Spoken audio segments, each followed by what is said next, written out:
नमस्कार, आप देख रहे हैं द बिहार 24 न्यूज। पूर्व मंत्री राजीव प्रताप रूडी के प्रशिक्षण केंद्र पर खड़ी एम्बुलेंस मामले में उनसे मिली चुनौती का करारा जवाब देते हुए जन अधिकार पार्टी के राष्ट्रीय अध्यक्ष पप्पू यादव ने आज 40 लाइसेंसधारी ड्राइवर खड़े कर दिए और उन्होंने कहा कि बिहार सरकार जहां भी एम्बुलेंस को ड्राइवर की जरूरत हो वो ले जाए। इसके लिए उन्होंने जाप के राष्ट्रीय महासचिव प्रेमचंद सिंह का नंबर 9334123702 जारी किया और कहा कि सरकार इन ड्राइवर को सरकारी नौकरी भी दे। साथ ही उन्होंने महामारी एक्ट के तहत भाजपा नेता राजीव प्रताप रूडी पर मुकदमा दर्ज करने की भी मांग की। उन्होंने मुख्यमंत्री से कौशल विकास के नाम पर हुए घोटाले की जांच की भी मांग कर दी। पप्पू यादव ने ये बातें आज अपने पटना आवास पर एक प्रेस कॉन्फ्रेंस कर कही। इस दौरान उन्होंने राजीव प्रताप रूडी और उनके समर्थकों पर अप्रत्यक्ष रूप से धमकी देने का आरोप लगाया और कहा कि अगर जरूरत होगी तो हम ऑडियो भी पब्लिक करेंगे। साथ ही पप्पू यादव ने यह भी कहा कि अगर हमें मार देने से बिहार की जनता को एम्बुलेंस और दवाई, ऑक्सीजन आदि मिल जाए तो हम इसके लिए तैयार हैं। रूडी जी से मेरी कोई व्यक्तिगत दुश्मनी नहीं है, लेकिन उन्होंने जिस तरह से मुझे धमकी दी और राजनीति का आरोप लगाया तो बस यही कहूंगा कि राजनीति कौन नहीं करता है। नरेंद्र मोदी, अटल बिहारी वाजपेयी, जॉर्ज फर्नांडिस जैसे दिग्गज लोग भी तो राजनीति कर रहे हैं। उन्होंने कहा कि रूडी जी, आपने तत्कालीन मुख्यमंत्री सुशील कुमार मोदी के साथ एनएच के पास परिवहन क्षेत्र में संभावित रोजगार सृजन के लिए कुशल चालकों के प्रशिक्षण केंद्र शुरू किया था, फिर यह बंद क्यों हुआ? आपको भ्रष्टाचार के आरोप में मंत्री पद से हटाया गया। भाजपा को तो आपकी करतूत मालूम है। आप ही बताइए, सरकारी पैसे का एम्बुलेंस निजी घर में क्या कर रहा है? रूडी जी, आप हमारे भाई हैं, धमकी न दीजिए। सारण की जनता ने जो जिम्मेदारी दी है वो निभा लीजिए। जनता के भरोसे पर आप चुनकर गए हैं। अगर आप अपनी जिम्मेदारी ले लें तो हम खुद घर बैठ जाएंगे, लेकिन अगर आप भूलेंगे तो हम आपको जगाएंगे।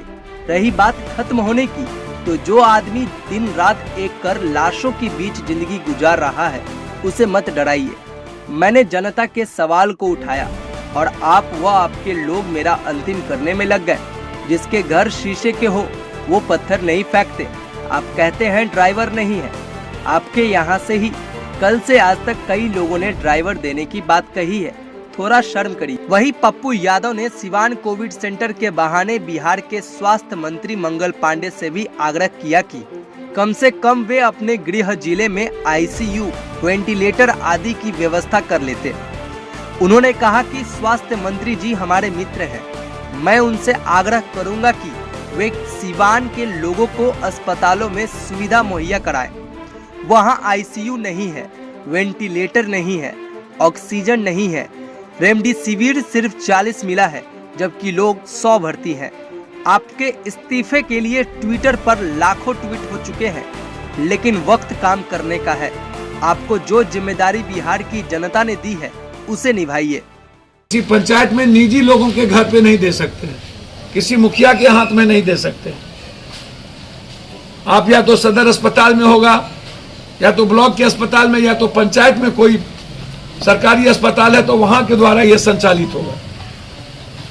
ये जिम्मेदारी ड्राइवर रखनी और ड्राइवर नहीं रखने की जिम्मेदारी सरकार की है। मैं बार बार कहता हूं कि इच्छा शक्ति की कमी है नेताओं के भीतर, नियत सही नहीं है, कोई प्रिंसिपल नहीं है इन नेताओं के भीतर कि कब हमको क्या करना चाहिए। जब मरने लगेंगे तो डॉक्टर की बहाली है, साल 18 के बाद आज तक बहाली नहीं हुई। ड्राइवर ये कहते हैं कि प्रशिक्षित ड्राइवर, जब लाइसेंस किसी ड्राइवर को मिलता है तो वो प्रशिक्षित हो जाता है। किस ड्राइवर को हैवी लाइसेंस की जरूरत है और किसको नहीं जरूरत है। चौथी चीज, ये अपने ऑफिस में हम और अपनी बड़ी बड़ी तस्वीर लगा करके जयप्रभा अस्पताल, जहां सरकार का पैसा लगा, उसको इन्होंने कार्यालय बना लिया। कभी डॉक्टर और कभी एक भी वहां कर्मचारी नहीं रहे। इसलिए लौटा लिया गया कि अगले लोकसभा में जो मुखिया इनको वोट नहीं दिए उनके यहां से एम्बुलेंस लौटा लिया, चुनाव के ठीक 1.5 से 2 महीना के बाद। अगले कोरोना वायरस में भी 13 महीना पहले ये एम्बुलेंस वहीं लगी हुई थी। मैं इन्हें चुनौती देता हूं कि यदि सच में वो बता दे, भाई आपको तो कोई इलाज होगा नहीं, मंत्रिमंडल से आपको हटा दिया भ्रष्टाचार के आरोप में, तब भी आप थथराई करते हैं। आप जहां के चेयरमैन एमपी लोग के क्लब के बने हैं वहां भी घोटाला, तब भी आप थथराई करते हैं। पर्यावरण में एनजीओ आपका जांच होना चाहिए, तब भी आप थथराई करते हैं। आप के बारे में आप किस किस को क्या किए हैं मैं उस पर नहीं जाऊंगा, आपकी तरह मैं ओछा नहीं हूं। कभी बीपीपा के भरोसे, कभी जनता दल, कभी बीजेपी के भरोसे अनुकंपा पर जीतने वाला, जिनका अपना कुछ हो ही नहीं। अब वो हमें राजनीति तो मोदी जी भी करते हैं बनारस में आके, राजनीति तो गुजरात जी भी आके चुनाव लड़े। हिंदुस्तान का सरहद जी से लेके मधुलिमय, मुफ्ती मोहम्मद सईद, एमजे अकबर, चंद्रशेखर जी, अटल जी, जौहर साहब, शरद यादव, सब बिहार को और देश में सब जगह जाते हैं। देश में कोई, हमारी डेमोक्रेसी सबको इजाजत देती है सब जगह जाने, और हम एक पार्टी के हैं। मधेपुरा घर नहीं है, बिहार घर है मेरा, और हम बिहारी हैं। जितने रूढ़ी जी आप लोग सब मिलके लूटे होंगे ना, उतना हम एक महीने में बांटते हैं।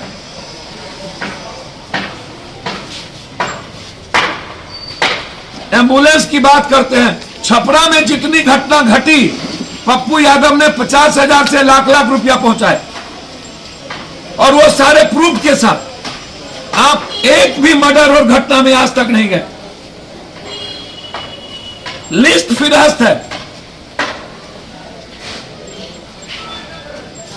हमारी कोई निजी दुश्मनी नहीं है, लेकिन मेरा सवाल है कि जो एम्बुलेंस का पैसा आपने चलवा के लिया वो कहां रखा?